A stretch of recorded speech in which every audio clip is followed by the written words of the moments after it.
Dusun Glak letaknya persis di bawah kaki Gunung Api Egon.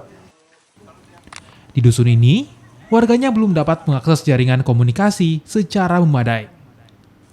Dusun yang dihuni oleh 240 kepala keluarga ini harus memanjat pohon untuk mencari sinyal hingga dapat berkomunikasi menggunakan ponsel dengan sanak keluarga.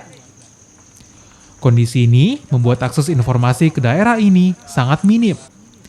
Bahkan saat ada anggota keluarga yang sakit, warga kesulitan mengontak pihak rumah sakit ataupun puskesmas. Meski terdapat pos kesehatan desa yang dibangun pemerintah 2 tahun lalu, namun belum ada tenaga medis yang ditempatkan di wilayah ini. Bangunan yang ada pun terlihat mubazir. Selain sinyal, Dusun Glak juga belum memiliki jaringan listrik dan warga hanya mengandalkan solar cell berukuran mini. Selama ini memang tidak ada jaringan memang di sini. Kalau umpama ada yang kepentingan mendesak sekali langsung naik ke pohon. Sudah berapa lama ini? Sudah sejak awal memang tidak ada sinyal. Dengan motor? Tidak, jalan kaki saja. Jalan kaki? Iya. Itu berapa lama jalan kaki? Paling kurang 1,5 hari. 1,5 hari baru sampai. Ya, setengah hari bukan setengah hari.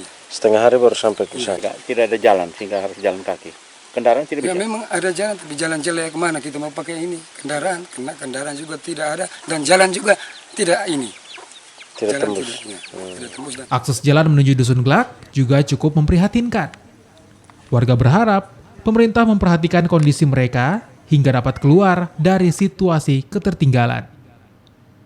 Kitos Natun, Kompas TV, Sika, Nusa Tenggara Timur.